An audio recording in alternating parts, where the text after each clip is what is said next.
Ngopi ngobrolin opini. Nah, di episode perdana Ngopi kali ini kita mau ngapain sih, Kak? Kamu juga baca berita nggak sih tentang hal yang lagi viral di Indonesia? Tuh, ada sih selingkuh gitu kan? Bukan. Apa dong? Tentang negara kita yang lagi rame-ramenya tuh, yang ibu kota kita pindah ke Kalimantan. Oh, itu ya benar-benar tadi barusan banget nih, fresh from the open banget nih. Aku nge-scroll sosmed, ternyata itu tuh menjadi perbincangan yang hot gitu ya di masyarakat. Banget, apalagi salah satu faktornya itu tuh desentralisasi. Desentralisasi itu apa? Pemindahan kah atau pembangunan kah atau apa sih? Jujur, aku juga kurang mencari tahu ya.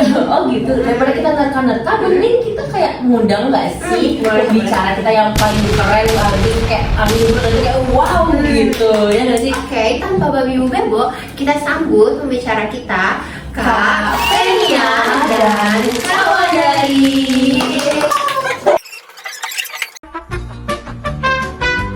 Kakak-kakak boleh kenalin dulu dirinya siapa?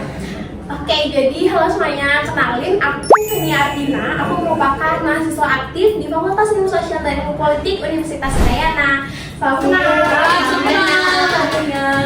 Halo semuanya, perkenalkan nama saya Wadari Sidialuman Batu. Saya mahasiswa Universitas Udayana, Fakultas Ilmu Sosial dan Ilmu Politik.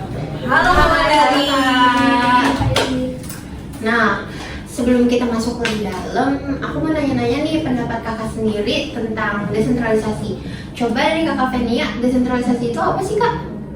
Oke, jadi menurut pemahaman aku, desentralisasi ini merupakan proses pelimpahan wewenang secara terstruktur dalam suatu tingkat manajemen organisasi. Nah, aku juga mengutip nih dari salah satu ahli, yaitu Henry Fayol, yang mengatakan bahwa segala sesuatu yang meningkatkan peran bawahan itu disebut desentralisasi. Dari aku segitu sih. Oh alah, jadi gitu ya Kak. Kalau menurut Kak Wadari sendiri ada nggak sih pemahaman lain tentang desentralisasi ini? Menurut aku ya, kalau desentralisasi itu adalah pembagian wewenang agar keputusannya itu tidak hanya berpihak kepada pemerintah saja, tapi bisa berpihak ke tingkat rendah pada organisasi tersebut atau pemerintahannya. Wah, keren-keren banget ya. Jadi ada dua perspektif nih di sini. Nah, kalau aku simpulin, desentralisasi itu artinya perpindahan wewenang supaya keputusan nggak cuma berada di satu pihak saja, melainkan juga melibatkan tingkat bawah, baik dalam organisasi maupun pemerintahan. Oh iya, terus aku sempat dengar juga nih Kak, dan juga sempat di-mention tadi sama Kayla di depan, katanya ibu kota Indonesia itu bakal dipindahin ke Kalimantan tuh. Berarti hal itu tuh berkaitan ya Kak sama desentralisasi ini? Iya, benar banget. Perpindahan ibu kota ke IKN memang berkaitan dengan desentralisasi wilayah. Nah, maksudnya selama ini pembangunan dan ekonomi Indonesia terlalu berkonsentrasi di Pulau Jawa yang bikin ketimpangan besar. Nah, Jakarta sebagai ibu kota lama yang udah kelebihan beban, sering macet, banjir, dan penduduknya juga sudah hampir 16.000 jiwa. Nah, dengan pindahnya ke Kalimantan Timur, berada di tengah Indonesia, maka risiko bencananya kecil. Jadi tujuan lebih ke pemerataan ekonomi sih dan mengurangi beban Jakarta, bukan mengubah sistem pemerintahan kita. Menurut aku, ini adalah langkah yang bagus masa depan Indonesia yang lebih seimbang. Bener sih kak, aku juga ngerasa kalau Jakarta itu udah banyak banget bebannya, mulai dari macet, banjir, dan juga kepadatan penduduk. Dari data yang aku baca itu, kepadatan penduduk di Jakarta itu sampai 16.000 jiwa loh. Jadi wajar aja sih pemerintahnya cari jalan alternatif. Iya banget lagi Kak, aku juga mikirnya kalau IKN ini kan berhubungan tadi ya katanya tuh tentang desentralisasi wilayah.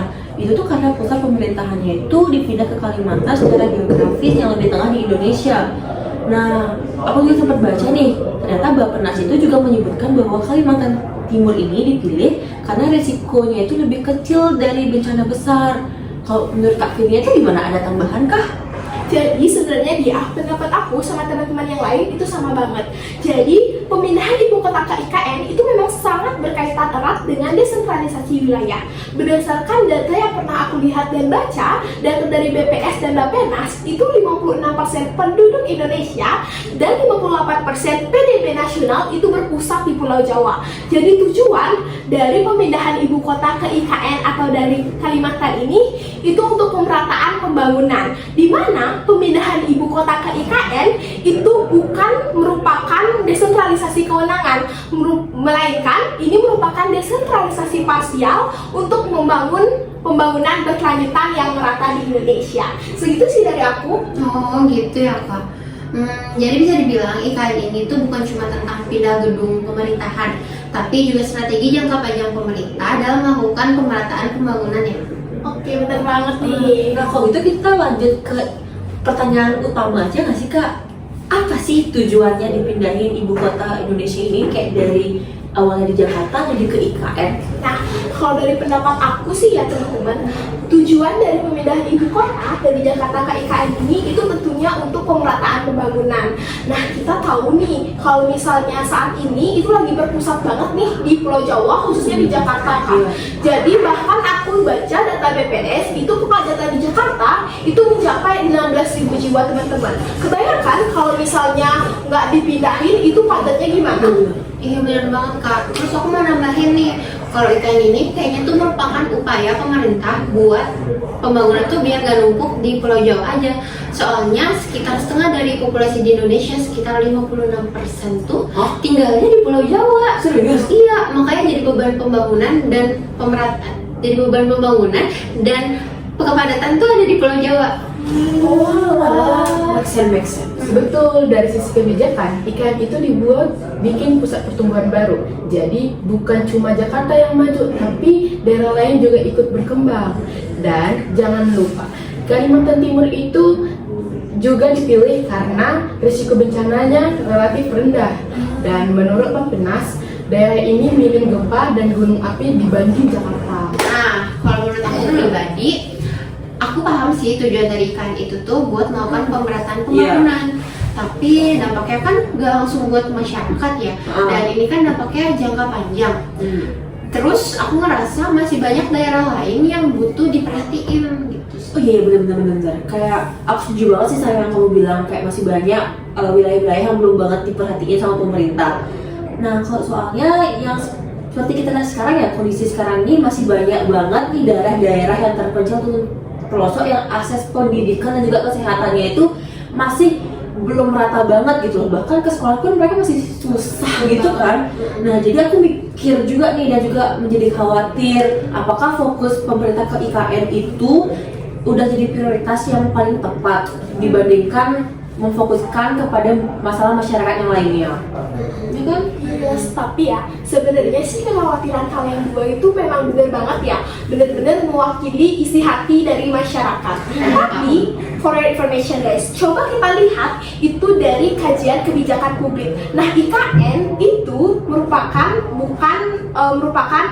sebuah solusi jangka pendek. Jadi IKN ini merupakan sebuah solusi jangka panjang nih teman-teman.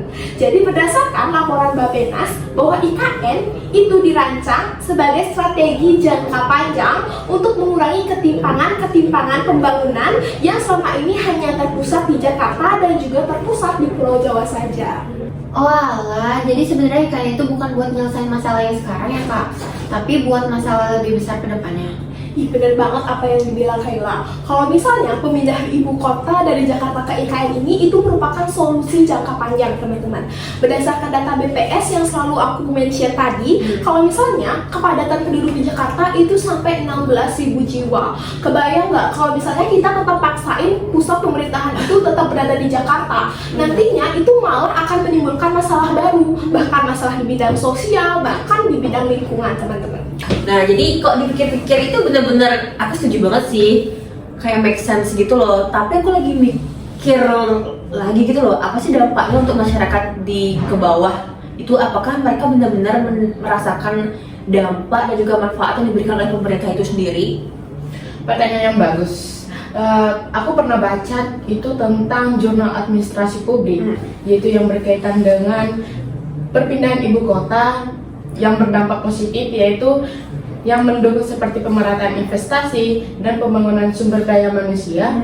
Nah, itu pelayanan publiknya selalu berkaitan dengan daerah lain. Oh iya juga nih kak, mungkin kalian juga pernah nggak sih dengar tentang isu-isu yang beredar tentang bangunan IKN yang Garuda itu loh? Oh, iya. Pernah nggak?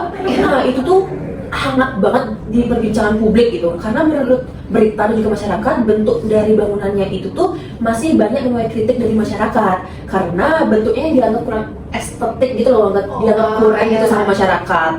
Dan juga aku baca beritanya dari Tempo, mungkin tanggapan kalian gimana? Nah, aku juga bener banget, aku baru baca banget tadi pagi tuh di detik.com kalau misalnya bentuk bangunannya tuh unik karena kesannya tuh gelap dan ya kata orang-orang, kata netizen tuh mirip kelelawar. Jadi ya banyak netizen ya. Oke, jadi aku sebenarnya sempat dengar juga sih, bahkan karena ini jadi perbincangan hangat ya, tentang istana negara yang berisi burung Garuda di IKN tersebut. Tapi betul banget nih, dari sisi perencanaannya, itu istana Garuda itu memang sengaja dirancang oleh Inyoman Nuarte sebagai representasi simbol dari persatuan Indonesia dengan sayap yang melebar, teman-teman. Jadi ini bukan cuman gambar Garuda biasa nih, tapi arsitek ini mengatakan bahwa ini merupakan batangan kerangka itu yang akan berubah menjadi hijau setelah proses oksidasi untuk memberi wibawa dan estetika sendiri. Jadi banyak banget nih yang netizen yang bilang auranya gelap, jadi Garuda itu gelap, padahal itu merupakan proses oksidasi teman-teman yang nantinya itu akan berubah menjadi warna hijau. Berarti nggak harus sekarang gitu, berarti nunggu tahun depannya Iya, gitu ya? Jadi keberlanjutan gitu ya, panjang. Tapi Kementerian PUPR juga sendiri pernah memberikan data bahwa realisasi pembangunan visi kantor presiden di IKN mencapai sekitar 27,5% di Agustus 2023. Dengan beberapa bilah Garuda dipasang di kawasan istana menunjukkan progres visi proyek besar di berkelanjutan masyarakat, kritik ramai di publik. Jadi sebenarnya itu kritik yang itu karena publik itu punya ekspektasi yang terlalu gitu ya. Tapi sebenarnya pemerintah itu pengen ada filosofisnya gitu nggak sih? Iya bener banget nih. Jadi masyarakat itu sebenarnya salah nangkep karena sebenarnya itu tuh belum selesai. Jadi belum oksidasi seperti yang aku bilang tadi. Iya, soalnya kayak sayapnya emang lebar gitu kan. Jadi sebenarnya ada makna di balik hal tersebut. Oh, jadi ini benar-benar pembahasan yang kompleks ya.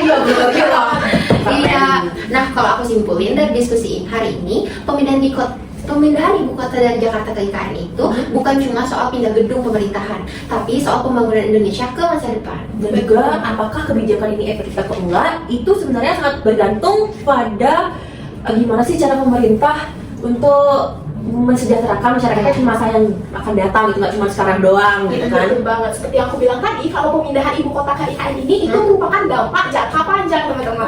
Iya, setuju banget. Kalau tidak dilakukan pengawasan, kebijakan besar itu justru bisa menimbulkan masalah baru. Bener banget, teman-teman. Jadi pemindahan ibu kota ke IKN ini itu memang harus dijalankan dengan perencanaan yang matang dan juga pengawasan, dan juga diperlukan transparansi seperti yang dibilang Kak Wadari tadi. Bener banget, itu keren banget nih pembicara kita kali ini. Ini sih membuat aku menambah wawasan juga ya. Karena yang dari awal tuh kita tanya-tanya kayak apa itu arti desentralisasi, terus juga tadi yang burung Garuda itu kan kita jadi tahu gitu loh arti dan maknanya.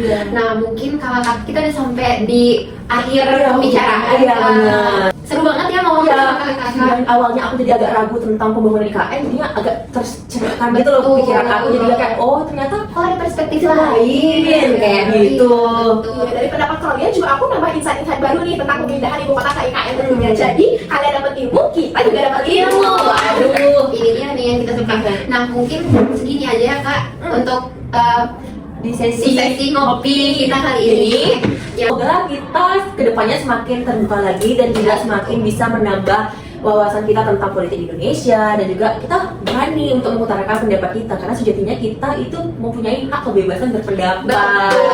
Apalagi kan kita ini mahasiswa ya, kita harus memandang masalah itu dari berbagai sisi. Betul banget. Karena opini yang baik lahir dari pemahaman yang matang. Bye teman-teman. Terima kasih sudah nonton. Iya, bye.